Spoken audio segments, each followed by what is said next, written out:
Sri Sharda Devi and Her Divine Play, Chapter 11, page 172.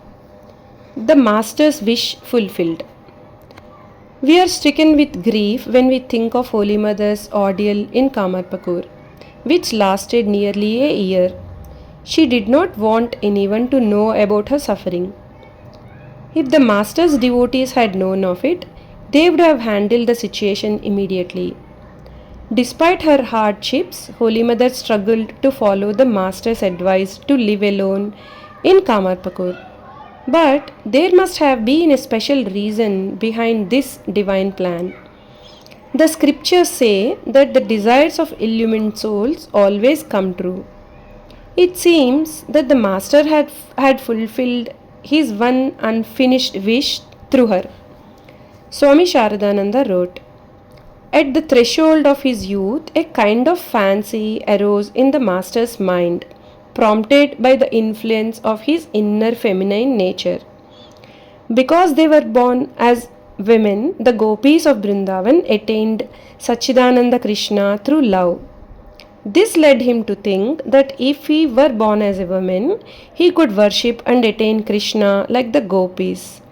Thus, viewing the male body as an obstacle to attaining Krishna, he imagined that if he were to be born again, he would be a beautiful young widow with long hair, born in a Brahmin family, knowing none other than Krishna as husband. There would be provision for plain food and clothes and a small plot of land next to her hut where she would grow a few kinds of vegetables. There would be an elderly woman with her who served as a guardian, a cow that she would milk herself, and a spinning wheel." His boyish imagination went further. After finishing the household work for the day, she would sing songs about Krishna while spinning the cotton. Then in the evening, she would make sweets from the milk of that cow and cry piteously to feed the sweets to Krishna with her own hands. Pleased, Krishna would suddenly appear as a cowherd boy and eat them. Thus, he would visit daily without anyone knowing. Holy Mother spent her time in Kamarpakur in much the same manner. She grew spinach and vegetables, cooked them with rice, offered them to Raghuveer, and partook of that prasad.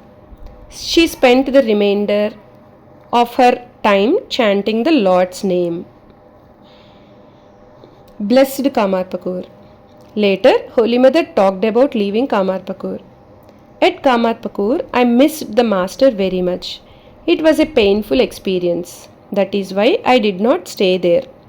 When I moved to Kamarpakur after the Master passed away, the Master's relatives were indifferent and the villagers tried to humiliate me. When my mother heard about it, she brought me to Jairambati. Since then, I have been living with my brothers amid their happiness and misery. Now, those relatives say that I don't look after them.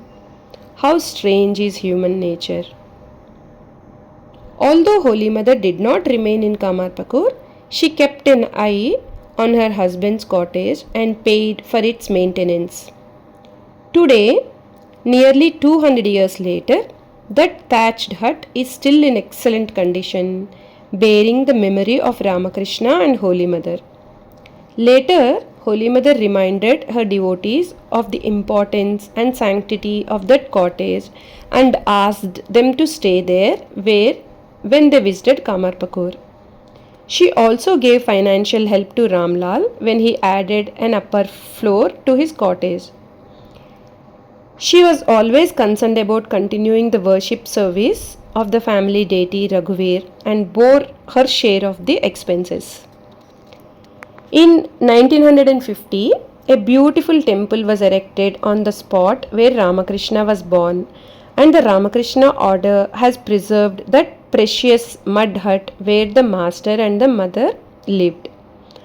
Now, innumerable people from all over the world visit this holy site, the birthplace of an avatar, the Bengal Bethlehem. Jai Ma.